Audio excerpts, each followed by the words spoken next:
ഒരിക്കൽ ഒരിടത്ത് ഒരു വ്യാപാരി തന്റെ കഴുതയുടെ പുറത്ത് ഗോതമ്പ് ചാക്കുകളുമായി സഞ്ചരിക്കുകയായിരുന്നു.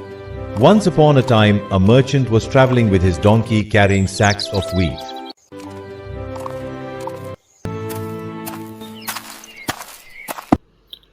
അയാൾ വഴിയരികിൽ ഒരു മരത്തിനടിയിൽ വിശ്രമിക്കുന്നതിനിടെ ഉറങ്ങിപ്പോയി.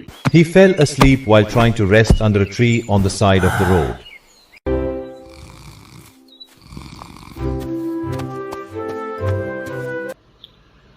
ഉറക്കമുണർന്നപ്പോൾ തന്റെ കഴുതയെ കാണാനില്ലായിരുന്നു. When he woke up, he could not find his donkey.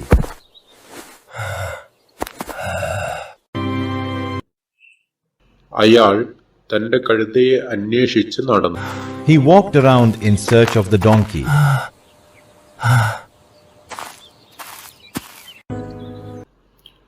വ്യാപാരി വഴിയരികിൽ നിന്ന ബാലനോട് ചോദിച്ചു, എന്റെ കഴുതയെ കണ്ടിരുന്നോ? The merchant asked the boy who stood on the side of the road, "Have you seen my donkey?" ആ ബാലൻ മറുപടി പറഞ്ഞു, താങ്കളുടെ കഴുത ഇടതു കണ്ണ് പൊട്ടിയതും വലതുകാൽ മുടന്തുള്ളതും ഗോതമ്പ് ചുമക്കുന്നതും ആണോ? The boy replied, "Is your donkey has its left eye broken, or its right leg lame, and it is carrying sacks of wheat?" അതെ, വ്യാപാരിക്ക് സന്തോഷമായി. അയാൾ ചോദിച്ചു, താൻ എവിടെയാണ് എന്റെ കഴുതയെ കണ്ടത്? The merchant was happy. He asked, "Where did you see my donkey?" പക്ഷേ അവൻ മറുപടി പറഞ്ഞു, ഞാൻ കണ്ടിട്ടില്ല. But the boy replied, "No, I did not see."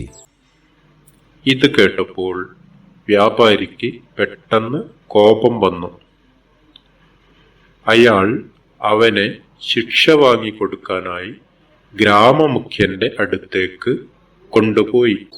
Hearing this, the merchant suddenly became angry. He took him to the village chief to get him punished. ഗ്രാമമുഖ്യൻ ചോദിച്ചു, അല്ലയോ കുട്ടി, കഴുതയെ കണ്ടില്ലെങ്കിൽ പിന്നെ എങ്ങനെ അതിന്റെ ലക്ഷണങ്ങൾ പറയാൻ കഴിഞ്ഞു? The village chief asked the boy, "If you did not see the donkey, how could you tell it?" ആ ബാലൻ പറഞ്ഞു, ഞാൻ ഒരു കഴുതയുടെ കാലടിപ്പാടുകൾ കണ്ടു. അതിൽ ഇരുവശത്തുമുള്ള പാടുകൾ വ്യത്യസ്തമായിരുന്നു. ഇതിൽ നിന്നും കഴുത മുടന്തുള്ളതാണെന്ന് മനസ്സിലായി. വഴിയരികിൽ ഇടതുവശത്തുള്ള പുല്ലുകൾ മാത്രം ഭക്ഷിക്കപ്പെട്ടതായി കണ്ടു. ഇതിൽ നിന്നും കഴുത വലതു കണ്ണ് പൊട്ടിയതാണെന്ന് മനസ്സിലായി. വഴിയിലെല്ലാം ഗോതമ്പ് മണികൾ വീണ് കിടക്കുന്നത് കണ്ടു. ഇതിൽ നിന്നും കഴുത ഗോതമ്പ് ചുമക്കുന്നതാണെന്ന് മനസ്സിലായി.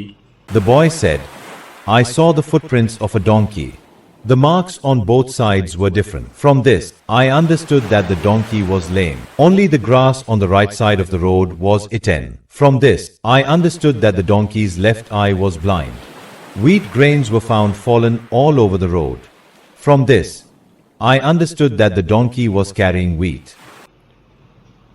ഗ്രാമമുഖ്യൻ ബാലന്റെ ബുദ്ധിയെ പ്രശംസിച്ചു, വ്യാപാരിയെ ഗുണദോഷിക്കുകയും ചെയ്തു. ഈ കഥയുടെ ഗുണപാഠം, ആരെയും പെട്ടെന്ന് വിധിക്കരുത്. കഥ കേട്ടതിന് നന്ദി. The village chief praised the boy's intelligence and gave the merchant a good advice. The moral of the story: do not judge anyone too quickly. Thank you.